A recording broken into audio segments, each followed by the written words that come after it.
চারপাশে হালকা বাতাসে দুলছে গাছের পাতা। সি সাইড হাউস সমুদ্রের ধারে, পুরো বাড়িটা কাঠের, তার পেছনে বিস্তীর্ণ সোনালী বালির বীজ। লিভিং রুমের কোণে স্ট্যান্ডে রাখা আছে কালো কাঠের গিটার, পাশে আছে একটি গেমিং সেটআপ রুম আর কনসোল। উপরে রয়েছে 3টা বেডরুম। বিশাল জানালা থেকে সরাসরি দেখা যায় সমুদ্রের নীল জল আর অস্তগামী সূর্যের রঙিন ছটা। সবে বাইরে সূর্য নামতে শুরু করেছে। আজকে ওরা তাদের আড্ডার স্থানে এসেছে। এয়ার কন্ডিশনের গুনগুন শব্দ। কিছুক্ষণ নীরবতা কাটতে হঠাৎ গিটারের মিষ্টি সুর ভেসে উঠল। সেই সাথে নির্বাণ পিয়ানোর সাদা কালো চাবিতে আঙুল বলিয়ে দিল। আরশান গিটার হাতে নিয়ে আঙুল চালাতে শুরু করেছে। আরশান ঠোঁটে ছন্দ মিলিয়ে গান ধরল। তাকে খোঁজে বৃষ্টি চোখে রূপকথা সেই অচেনা, ধরা দিয়েও দেয় না ধরা, চিনিও যে রয় অজানা, রয় অজানা, আগে কেন জানা। গান শেষ হওয়ার সাথে সাথে কিচেনের দরজা ঠেলে বেরিয়ে এলো জাইরান। তার হাতে একটা ট্রে, সাজানো স্ন্যাক্স, চিপস, ফ্রেঞ্চ ফ্রাই আর কয়েকটা স্যান্ডউইচ। চোখে একরাশ দ্বিধা নিয়ে তখন আরশান বলে উঠল, এলিশাকে দেখলে মনে হয় আমি ওকে মনে হয় চিনি, অথচ ওর সাথে এর আগে কোনোদিন পরিচয় হয়নি। কথাটা শুনে নির্বাণ হেসে উঠল। ভাই, তুই প্রেমে পড়েছিস। আরশানের ভ্রু কুঁচকে গেল। গলায় দৃঢ়তা এনে সে বলল, অসম্ভব। নির্বাণ হেসে বলল, কেন অসম্ভব? প্রেমের তো কোনো নিয়মকানুন নেই, হুট করে হতেই পারে। আরশান গভীর নিঃশ্বাস ফেলল, মুখটা অন্যদিকে ঘুরিয়ে দিল। তোরা সব জানিস আমার ব্যাপারে, আমার জীবনের কথা। এবার নীরবতা ভাঙল জাইরান। গম্ভীর কণ্ঠে বলল, দেখ শান, পরিস্থিতি বদলায়, সময় বদলায়, তাই বলে কি আমরা বসে থাকবো, থেমে থাকবো? তোর একটা জীবন আছে, এভাবে ভেতরে ভেতরে পুড়ে মরলে হবে না। আমরা কোনো কিছু ধরে রেখে বসে থাকলে তো চলবে না। তোরও একটা জীবন আছে, সামনে তোকে এগোতেই হবে। আরশান চোখ নামিয়ে বলল, আমি যে দায়িত্ব নিয়েছি সেটা কিভাবে ভুলে যাব ভাই? সে দায়িত্ব আমি এভাবে ফেলে দিতে পারি না। জাইরান এবার একটু দৃঢ়স্বরে বলল, দায়িত্ব? কার জন্য দায়িত্ব শান? দায়িত্বর কথা বলছিস? যার কোনো খোঁজ নেই, সে কোথায় আছে, কি করছে, এসব কিছুই তুই জানিস? 10 বছর হয়ে গেল শান, 10টা বছর। ওকে খুঁজতে তুই কোনো চেষ্টা বাদ রাখিসনি। খবর বের করার জন্য কত কিছু করলি, কিন্তু কোনো ফল হলো? তাহলে কার জন্য এই দায়িত্ব? জাইরান একটু থেমে আবার বলল, কত বছর অপেক্ষা করবি? 10 বছর কি কম সময়? এভাবে কবে পর্যন্ত তুই নিজের জীবনকে অন্ধকারে ফেলে রাখবি? নিজের ভবিষ্যতের কথা ভেবেছিস? একবারও জীবন কি কেবল অপেক্ষা করার নাম? এর জন্য তুই যতটুকু করতে পারিস সবই করেছিস। আর কতটা এখনো সময় এসেছে, নিজের জন্য কিছু ভাব। আরশান প্রত্যুত্তর করল না। ভেতরে হাজারটা শব্দ আটকে ছিল, কিন্তু একটাও বাইরে এলো না। উঠে দাঁড়ালো সে। কাঠের আর কাচের তৈরি দরজাটা ঠেলে বাইরে এলো। বাইরে বের হতেই চোখে পড়ল সে সরু কাঠের রাস্তা, যেটা সোজা গিয়ে মিশেছে সমুদ্র তটে। সেখান থেকে দূর থেকেই দেখা যাচ্ছে ঢেউয়ের আনাগোনা। আকাশটা ছিল আধো অন্ধকার, গোধূলির ছোঁয়া ছড়িয়ে আছে দিগন্তে। বাতাস সমুদ্রের বুক চিরে ধেয়ে আসছে, নোনা গন্ধে ভরে উঠেছে চারপাশ। আরশান দাঁড়িয়ে সেই বাতাসে চোখ বন্ধ করল এক মুহূর্ত। বুকের ভেতরে জমে থাকা দীর্ঘশ্বাস ছিঁড়ে বেরিয়ে এলো।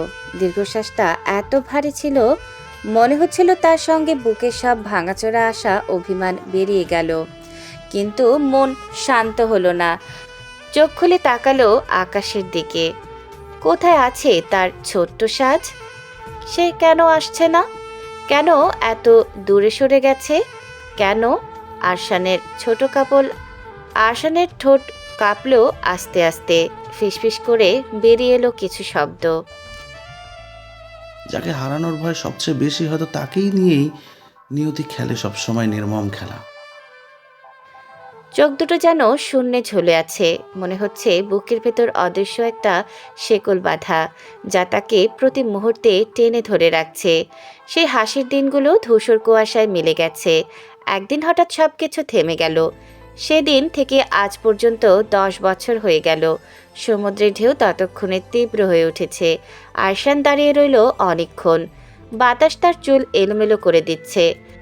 কানাডার শরতের রাত, চারপাশে হালকা বাতাসের ঠান্ডার শিশিরে স্পর্শ। গাছের পাতা ঝরে পড়ে রাস্তার উপর কার্পেটের মতো বিছিয়ে আছে সোনালি লাল কমলা। দূরে স্ট্রিট লাইটের হলুদ আলোয় সেই পাতাগুলো ঝিলমিল করছে। আকাশে চাঁদ অর্ধেক, তবে চারপাশে নিস্তব্ধতা একেবারে পূর্ণ। সেই রাতের নিস্তব্ধতার ভেতর একা বসে আছে নির্বাণ। গাড়ির ভেতরে অস্থিরভাবে হাতের আঙুলগুলো স্টিয়ারিং ঘষছে। চোখ বারবার গিয়ে থামছে সেই বাড়ির দিকে। মেহুলদের বাড়ি, 2 তলা বাড়ি, জানালা দিয়ে আলো ভেসে আসছে। মনে হচ্ছে ভেতরে হাসির শব্দ, আড্ডা, মানুষের উষ্ণতা জমে আছে। অথচ নির্বাণ বাইরের হিমেল একাকিত্বে। তখন সময় দরজাটা খোলার শব্দ হলো। আলো ফুঁড়ে বেরিয়ে এলো এক পরিচিত অবয়ব, মেহুল। কালো শাল জড়িয়ে বাইরে বের হলো ও। চুলগুলো খোলা, ঠান্ডা বাতাসে একটু এলোমেলো। গাড়ির ভেতরে বসে থাকা নির্বাণের নিঃশ্বাস আটকে গেল। মুহূর্তের জন্য মনে হলো সময় থেমে গেছে, কিন্তু পরের মুহূর্তেই সাহস সঞ্চয় করে দরজা খুলল। হাতে সাদা লিলির তোড়া, যা মেহুলের জন্য। নির্বাণ গাড়ি থেকে নেমেই ডাক দিল। মেহুল। মেহুল একটু থামলো, তবে চোখ ফিরিয়ে নিয়ে হাঁটতে শুরু করলো। নির্বাণ এগিয়ে গেল কয়েক কদম। আরে শুন তো আমার কথা। মেহুল ঘুরে দাঁড়ালো এবার। চোখে মুখে একরকম বিরক্তি, ঠোঁটের কোণে দৃঢ়তা জমে আছে। আপনি আমার পিছু করছেন? নির্বাণ ধীরে ধীরে ফুলটা মেহুলের হাতে ধরিয়ে দিল। দেখো, আমি কোনো বাহানা করতে পছন্দ করি না, তাই নির্বাণ এবার গভীর দৃষ্টিতে তাকালো মেহুলের চোখে। I love you. শব্দ তিনটা বাতাস কেটে বেরিয়ে এলো। মেহুল তখন স্তব্ধ। হাতে ধরা সাদা লিলির ডাঁটা কেঁপে উঠছে, অথচ ওর চোখ স্থির নির্বাণের দিকে। নির্বাণ আর একদণ্ড দাঁড়ালো না। বুকের ভেতর ধুকপুকানি এত জোরে বাজছিল যে মনে হচ্ছিল গোটা পৃথিবী শুনতে পাচ্ছে। তাড়াহুড়া করে গাড়ির দিকে ফিরে গেল সে। হাত কাঁপছে, নিঃশ্বাস ভারী হয়ে আসছে, কিন্তু ঠোঁটে হালকা একটা স্বস্তির হাসি। কারণ অন্তত আজ সে বলতে তো পেরেছে। মেহুল এক জায়গাতেই দাঁড়িয়ে আছে, নড়তে পারছে না। চোখ বিস্ময়ে ভরা, মুখে অবিশ্বাস। কানে বারবার বাজছে নির্বাণের কণ্ঠস্বর। চারপাশের বাতাস ভারী হয়ে এসেছে, অথচ মেহুলের ভেতরে কিছু একটা ভাঙছে, আবার কিছু একটা নতুন জন্ম নিচ্ছে। লিলি সাদা ফুলের পাপড়ি তখন হাওয়ায় দুলছে, সাথে মেহুলের মনও কি। বাড়িতে ফিরে এসে নির্বাণ অনেকক্ষণ ধরে মেহুলকে মেসেজ দিচ্ছিল, কিন্তু কোনো উত্তর আসছিল না। নোটিফিকেশনের আলো কয়েকবার জ্বলে উঠে নিভে গেছে, অথচ রিপ্লাই আসেনি। এক সময় বিরক্ত হয়ে নির্বাণ ফোনটা টেবিলে ছড়ে রাখল। অন্যদিকে সাজ তখন ছোট্ট নুটিকে খাবার দিচ্ছিল। নুটি খেতে খেতে দুষ্টুমি করছে, বাদাম মুখে নিয়ে আবার এদিক ওদিক দৌড়াচ্ছে। সাজ হেসে ওকে খাওয়াচ্ছিল। ফোনের শব্দে তখন সাজ তাকালো। ভেবেছিল হয়তো কোনো গ্রুপ নোটিফিকেশন, কিন্তু খুলে দেখে হতবাক হয়ে গেল। নির্বাণের মেসেজ। অদ্ভুত ব্যাপার হলো, নির্বাণ গ্রুপে লেখেনি, সরাসরি ওর আইডিতে দিয়েছে। মেহুলের নাম্বারটা পাওয়া যাবে? সাজ হাসলো। তাহলে এই ব্যাপার, নির্বাণ ভাইয়া এখন মেহুলের প্রেমে পড়েছে। একটু ভেবে নাম্বারটা দিল সাজ। হঠাৎ কি মনে করে নির্বাণের প্রোফাইলে ঢুকে পড়ল। নির্বাণের ছবিগুলো ঘেঁটে দেখতে লাগলো, কিন্তু বিশেষ কিছু নেই। অকারণে স্ক্রল করতে করতে হঠাৎই নজর গেল আরশানের প্রোফাইলে। সাজ প্রথমে অবাক হলো নামটা দেখে, তবে আবার ভাবলো এই নাম তো অনেকেরই থাকতে পারে। তবুও কৌতূহলবশে প্রোফাইলে টুকলো। প্রোফাইল পিকচারে দেখা গেল আরশান অফিসের চেয়ারে ফর্মাল স্যুট পরে বসে আছে। সাজ দেখে ভেঙচি কাটলো। একে একে ছবি বদলাতে থাকলো। আরশানের বিভিন্ন মুহূর্ত ধরা আছে ছবিগুলোতে। কোথাও বিশ্ববিদ্যালয়ের ছবি, কোথাও জাইরান আর নির্বাণের সঙ্গে আড্ডা। তবে হঠাৎ সাজের হাত থেমে গেল, চোখ স্থির হয়ে গেল স্ক্রিনে, শ্বাস আটকে এলো বুকের ভেতর, স্থির হয়ে রইল। ছবিটায় একটা ছেলে আর ছোট্ট এক মেয়ে বসে বায়োস্কোপ দেখছে। ছোট্ট মেয়েটা তো সে নিজেই, আর পাশে যে ছেলেটি সে তো আরশান। সাজ আবার ভালো করে দেখলো, এটা তো তারই ছবি। বুকের ভেতরটা মোচড় দিতে লাগলো। এ কেমন সত্যি, এতদিন তার সামনেই ছিল, অথচ সে চিনতেই পারল না। চোখ ভিজে এলো সাজের। সে তাড়াতাড়ি নাম্বার ডায়াল করলো নির্বাণকে। ফোন ধরতেই নিজেকে সামলাতে না পেরে কেঁপে ওঠা কণ্ঠে বলে উঠল, আচ্ছা ভাইয়া, আপনারা যাকে শান বলে ডাকেন ওনার পুরো নাম কি? শেরহাম আরশান। আর তার কি কোনো ছোট ভাই আছে? নির্বাণ অবাক হলো হঠাৎ এমন প্রশ্ন শুনে। ওর ছোট ভাই আছে, আর শানের ফুল নেম এটাই। সাজের শ্বাস রুদ্ধ হয়ে এলো। ভয় আর কৌতূহল মিলেমিশে তার গলার স্বর ভেঙে গেল। নামটা নামটা বলবেন? এক মুহূর্ত চুপ থেকে নির্বাণ বলল। অর্ণব। সাজের চোখের জল থামছেই না, বুকের ভেতর ধরপড়ানি যে বেড়ে গেল। তবু শেষ নিশ্চিত হতে সে আবার কাঁপা কণ্ঠে বলল, ওনার মায়ের নামটা জানেন? নির্বাণ আরও অবাক হয়ে গেল। সাজ কেন অদ্ভুত প্রশ্ন করছে, কেন শানের এত কিছু জানতে চাইছে? তবুও মাথায় যতটুকু মনে পড়ল বলল। সম্ভবত মৌসুমি হবে। মুহূর্তে সাজ আর নিজেকে ধরে রাখতে পারল না। ফোনের ওপাশে তার কান্নার শব্দ স্পষ্ট ভেসে গেল। ডুকরে ডুকরে কেঁদে উঠল সাজ। এতদিনের বুক চাপা অপেক্ষা, হারিয়ে ফেলার বেদনা আর খুঁজে পাওয়ার বিস্ময় সব একসাথে বেরিয়ে আসছে। হঠাৎ সাজের কান্নায় নির্বাণ হতবাক হয়ে গেল। আরে তুমি কান্না করছো কেন? আমি কি ভুল কিছু বলেছি? সাজ কোনো উত্তর দিল না। তার গলা আটকে গিয়েছে, চোখের জল থামছে না, কেবল একটা ঘুরছিল মাথার ভেতর। এটাই যে তার আরশান ভাই। সে তো কতদিন ধরে আরশানকে সামনে দেখেছে, একসাথে তর্ক করেছে, ঝগড়া করেছে, বিরক্তি প্রকাশ করেছে, অথচ সে জানতেই পারেনি। আর দেরি করলো না, সাজ বিছানা থেকে উঠে দাঁড়ালো। বুকের ভেতর ঢেউ খেলে যাচ্ছে, চোখ দুটো এখনো ভিজে, কিন্তু মুখে খুশির ঝিলিক। দীর্ঘদিনের খুঁজে পাওয়ার আনন্দ, কাছে পাওয়ার অনুভূতি তাকে আলোড়িত করছে। সে এক দৌড়ে দরজা খুলে বের হয়ে গেল। তাড়াহুড়োয় প্রায় হুড়মুড়িয়ে পড়ে যাচ্ছিল। শেষ মুহূর্তে দেয়ালে হাত ঠেকিয়ে নিজেকে সামলালো। নিঃশ্বাস ভারী হয়ে আসছিল, তবুও পা থামল না। সিঁড়ি বেয়ে দ্রুত নিচে নেমে এলো। বসার ঘরে নামতেই চোখে পড়ল সোফায় হেলেনা, সোফি আর সামির বসে আছে। সাজ থেমে গেল, তবুও খুশি চেপে রাখতে পারল না। মা, আমি আমি আরশান ভাইকে খুঁজে পেয়েছি। আমি এক্ষুনি ওনার কাছে যাচ্ছি। আর এক পাও বাড়াবি না, না হলে ওই ছেলের লাশ ওখানে পড়ে থাকবে।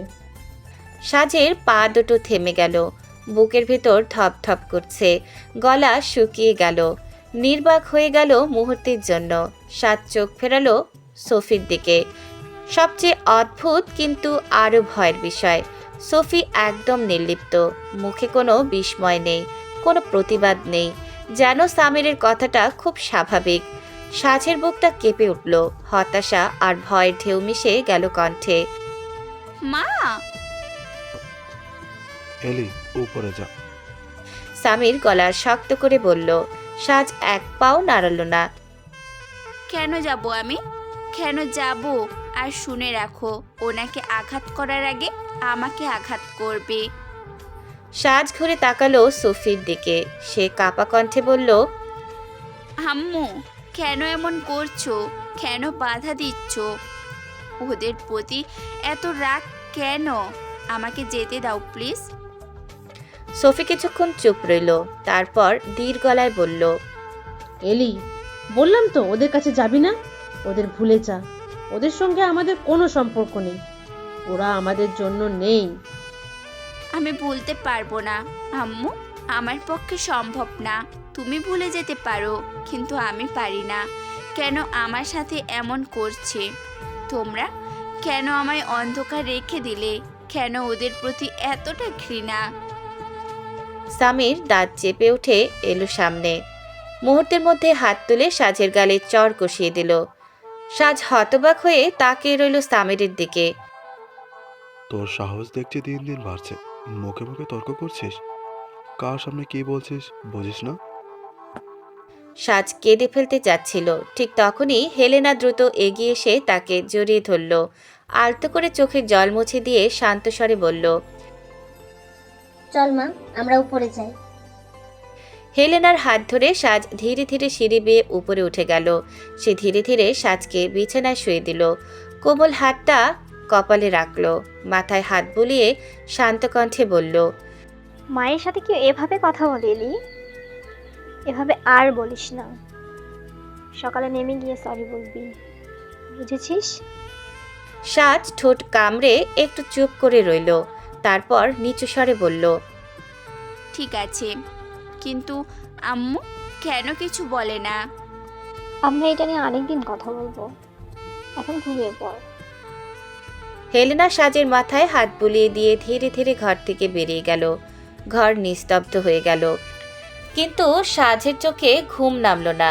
ওর বুকের ভেতরে অদ্ভুত অস্থিরতা কাজ করছিল। ধীরে ধীরে হাত বাড়িয়ে ফোনটা তুলে নিল সাজ। স্ক্রিন জ্বলে উঠতেই চোখে পড়ল আরশানের ছবি। ছবিটার উপর হাত বুলিয়ে দিতে দিতে চোখ ঝাপসা হয়ে এলো।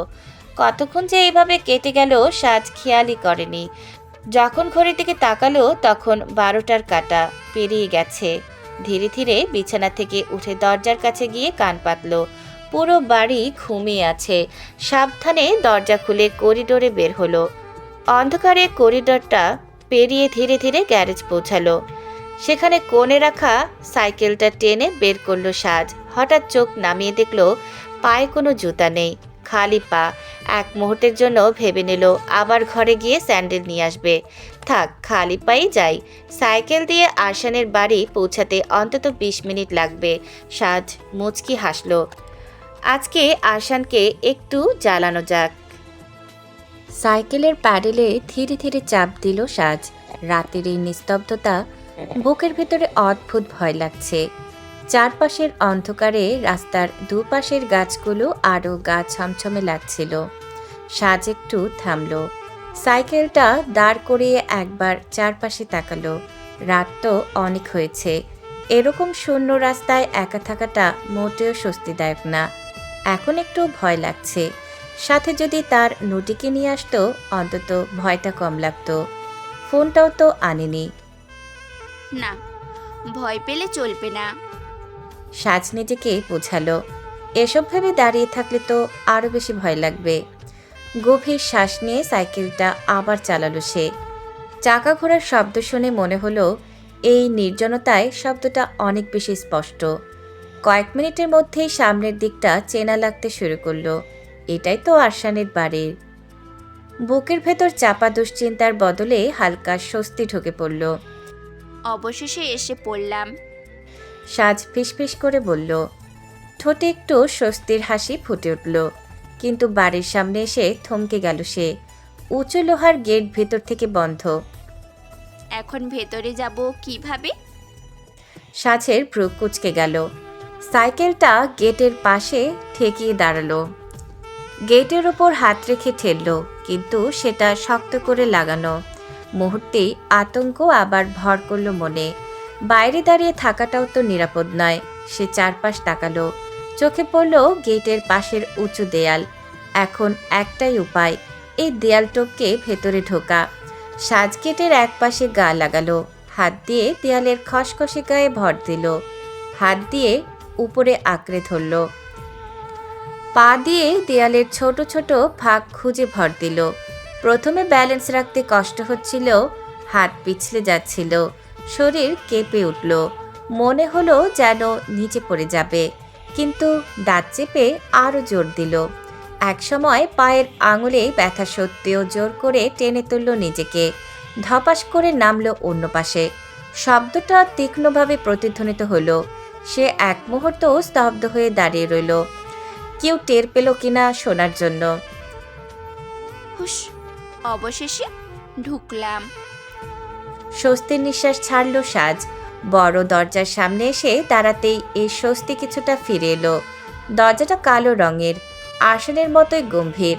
দুষ্টু হাসলো সাজ, হাত বাড়িয়ে কলিং বেলের বোতামে চাপ দিল। আরশান তখন গভীর ঘুমে ছিল। সারাদিনের ক্লান্তি শেষে শরীরটা বিছানায় ঢলে পড়েছিল, কিন্তু হঠাৎ কলিং বেলের টুংটাং শব্দে ঘুম ভেঙে যায়। চোখ কচলাতে কচলাতে বিরক্তি নিয়ে উঠে বসল। রাত প্রায় 1টার উপরে। এত রাতে কে আসতে পারে? মনে হলো হয়তো নির্বাণ এসেছে। ও তো মাঝে মাঝেই আসে, তবে ফোন দিলেই তো পারত। বিরক্তি ভাবটা কাটল না। ভারী পা টেনে নিচে নামলো। হলঘর পেরিয়ে দরজার কাছে আসতেই দেখল কলিং বেল একটানা বাজছেই, নিরন্তর বাজিয়েই চলছে। ধৈর্য নেই একটু। রাগে আরশানের ভ্রু কুঁচকে উঠল। দরজা খুলে বলল, নির্বাণ তোকে। আর বলতে পারল না। সামনে সাজকে দাঁড়িয়ে থাকতে থমকালো, তাও আবার এত রাতে। আরশান বিস্মিত হয়ে তাকিয়ে রইল কয়েক সেকেন্ড, তারপর গম্ভীর গলায় বলল, তুমি এখানে এভাবে এত রাতে? আর গেট তো বন্ধ ছিল, ঢুকলেই বা কিভাবে? সাজ গভীর দৃষ্টিতে খুঁটিয়ে খুঁটিয়ে দেখছে আরশানকে। সদ্য ঘুম ভাঙার অচেনা ক্লান্তি এখনো ভেসে আছে চোখে। চুলগুলো এলোমেলো হয়ে কপালের উপর নেমে এসেছে। চওড়া কপাল আংশিক ঢেকে রেখেছে ছোট ছোট ঝরে পড়া গোছা। বিরক্তির ছাপ গাঢ় হয়ে ফুটে উঠেছে তার মুখে। তবু সেই বিরক্তি যে এক অদৃশ্য টান তৈরি করছে, যেখানে সাজের চোখ আটকে গেল অজান্তেই। দেওয়াল টপকে এসেছি। আরশানের চোখ বিস্ময়ে বড় হয়ে গেল, মুখে স্পষ্ট অবিশ্বাস। কি দেওয়াল টপকে? একটা মেয়ের পক্ষে রাত দুপুরে এমনটা করা শুনতেই অদ্ভুত লাগছে।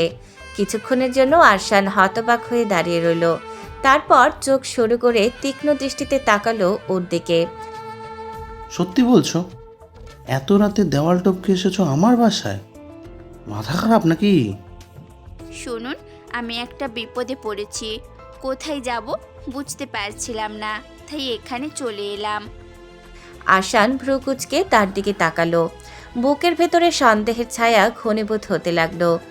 এত রাতে এভাবে দেয়াল টপকে? কোনো না কোনো ঘাপলা তো আছেই। তুমি কি ভাবছো আমি এতটা বোকা? সোজা কথা বলো, এত রাতে আমার বাড়িতে আসার আসল কারণটা কি? আর সামনের বাড়ি তো তোমার বোন থাকে, ওখানে যেতে পারতে। ওখানে না গিয়ে আমার এখানে কেন? সাজ বিরক্ত হলো, এই ছেলেটা এত প্রশ্ন করছে কেন। তারপর বলল, এত রাতে ওখানে গেলে খারাপ দেখাবে না? সবাই কি ভাববে? আরশান ঠোঁট বাঁকিয়ে বিদ্রুপের হাসি দিল। চোখ দুটো আরও সরু হয়ে গেল। ও তাই নাকি? তাহলে একা একটা ছেলের বাড়িতে এলে বুঝে খারাপ দেখায় না? তা আবার এত রাতে? আরশান এবার সাজের কাছে ধীরে ধীরে এগিয়ে ফিসফিস করে বলল, এই মুহূর্তে এখানেই তুমি আর আমি ছাড়া আর কেউ নেই। যদি আমি কিছু করে ফেলি? আরশান ভাবল তার কথায় ভয় পাবে, কিন্তু সাজ ভয় পেল না। হঠাৎ হেসে উঠল, চোখে দুষ্টুমি, ঠোঁটে খেলার ছোঁয়া, যেন আরশান মজার কিছু বলেছে। একেবারে অপ্রত্যাশিত সেই হাসিতে আরশানের মুখের রাগ মুহূর্তের জন্য থেমে গেল। সাজ দুষ্টু হেসে আরশানের গাল টেনে বলল, আপনি না ভালো ছেলে, এখন সরুন তো। অপ্রস্তুত হয়ে আরশান সামান্য সরে দাঁড়াতেই সাজ দ্রুত ভেতরে ঢুকে পড়ল। লম্বা করিডোরের দিকে এগিয়ে গেল। সাজ ধাক্কা মেরে ভেতরে ঢুকতেই আরশান একরকম অবাক হয়ে দরজার পাশে দাঁড়িয়ে রইল। ঢুকে চারপাশে চোখ বুলিয়ে নিল সাজ।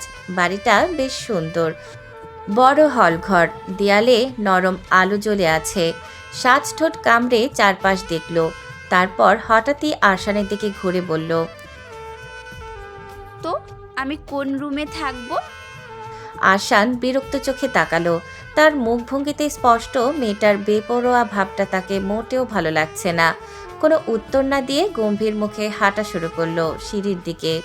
সাজ আবারও হাসলো। কথা বলতে বলতে সেও পিছু নিল। দুজন সিঁড়ি বেয়ে উপরে উঠছে। সে হাত উঁচু করে দেখল তার মাথা আরশানের প্রশস্ত বুক পর্যন্ত। আবার পেছনে হাত মিলিয়ে তুলনা করল তার সরু হাতটি আরশানের বলিষ্ঠ বাহুর সামনে ক্ষুদ্র। মিষ্টি হাসল সাজ। হঠাৎ করেই আরশান থেমে গেল। সাজ ঠিক তখনই অসাবধানে ওর পিঠে গিয়ে ধাক্কা খেল। আরশান সরু চোখে তাকালো ওর দিকে, ঠান্ডা গলায় বলল, এসব কি হচ্ছে? কিছুই হয়নি তো, আপনি এমন চোখ বড় করেছেন কেন? আরশান বিরক্ত হয়ে একদম সামনে হাঁটা শুরু করলো। করিডোর পেরিয়ে একটা রুমের সামনে দাঁড়িয়ে দরজা খুলে দেখালো। তারপর সিঁড়ি দিয়ে নিচে নামার জন্য ঘুরে দাঁড়ালো, কিন্তু সাজ দাঁড়িয়ে রইল। রুমের ভেতরে যাওয়ার বদলে তার কৌতূহলী চোখ অন্যদিকে ঘুরে গেল। এক পা দু পা এগিয়ে বড় একটা দরজার সামনে এসে দাঁড়ালো সে। দরজাটা অন্য ঘরগুলোর থেকে একটু আলাদা, আর গায়ে হালকা বাদামি রং। সাজ নিজের মনে ফিসফিস করে বলল, হয়তো এটাই আরশানের রুম। চোখে ঝিলিক খেলো কৌতূহলের। হাত বাড়িয়ে দরজাটা ছোঁয়ার আগেই হঠাৎ পেছন থেকে একটা টোকা পড়ল কাঁধে। কিন্তু কয়েক সেকেন্ড পর থমকে দাঁড়ালো। মাথা ঘুরিয়ে দেখলো ঠিক পেছনেই দাঁড়িয়ে আছে আরশান। দৃষ্টিটা এতটা কাছ থেকে পড়তেই সাজের চোখ বড় হয়ে গেল। কয়েক সেকেন্ড নির্বাক হয়ে তাকিয়ে রইল। তারপর নিজের ভুল বুঝতে পেরে ঠোঁট ভ্যাবলার মতো এক হাসি ফুটিয়ে তুলল। আপনি? আরশানও একইভাবে হাসলো। তারপরে সন্দেহ চোখে তাকালো। করিডোরের নরম আলোয় দুজনের চোখ একে অপরের চোখে আটকে রইল। সাজ মাথা নিচু করে ফিসফিস করে বলল, আসলে আমি শুধু দেখতে চাচ্ছিলাম আপনার রুমটা কেমন। আরশান ধীরে ধীরে হাসিটা চাপা দিল, কণ্ঠে গম্ভীরতা ফিরিয়ে আনলো। আমার রুম দেখে কি করবে? সাজ এদিক ওদিক তাকিয়ে বলল, আমি চাই। আর পেছনে ফিরে তাকালো না। ভেতরে ঢুকে দরজা লাগিয়ে দিল। আরশানও নিজের রুমে গেল। ভোরের আলো তখন পুরোপুরি ছড়িয়ে পড়ছে। সারা রাত জেগেছিল নির্ভান। গাড়ির জানালায় শিশির জমে সাদা হয়ে উঠেছিল কাঁচ। হেডলাইট বন্ধ, ইঞ্জিনও নিস্তব্ধ। শুধু সে আর তার অস্থির হৃদস্পন্দন। মেহুল ফোন ধরেনি। একবার দুবার নয়, অসংখ্যবার কল দিয়েও প্রতিবার একই নীরবতা। ভোরের আলো ফুটতেই পাখিদের ডাক ভেসে এলো। নির্ভানের চোখ লাল হয়ে উঠেছিল জাগরণের যন্ত্রণায়। সে গাড়ির সিটে কুজো হয়ে বসে জানালার ফাঁক দিয়ে এক নাগারে তাকিয়েছিল। অবশেষে গেট খুলে গেল। সাদা রঙের সালোয়ার পরে বেরিয়ে এলো মেহুল। ঘুম ভাঙা মুখ নির্বাণ এক মুহূর্ত দেরি না করে গাড়ি থেকে নেমে এগিয়ে গেল। মেহুল থমকে দাঁড়ালো, বিস্মিত চোখে তাকালো তার দিকে। আপনি? নির্বাণ একরাশ দীর্ঘশ্বাস ছেড়ে মৃদুস্বরে বলল। তোমার উত্তরটা তো পেলাম না। নির্বাণের কথা শেষ হতে না হতেই পেছন থেকে বজ্রের মতো গর্জে উঠল কণ্ঠস্বর। নির্বাণ দাঁত বের করে বলল, এই ফাগুনে পূর্ণিমা রাতে চল পলায়ে যাই। এই ফাগুনে পূর্ণিমা রাতে চল পলায়ে যাই। দূর দেশে যাবো রে, বাসা বানাবো রে, রব দুজনে একসাথে। এই ফাগুনে পূর্ণিমা রাতে চল পলায়ে যাই।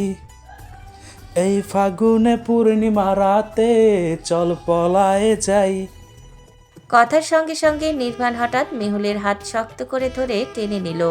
মুহূর্তেই তার দৌড় শুরু।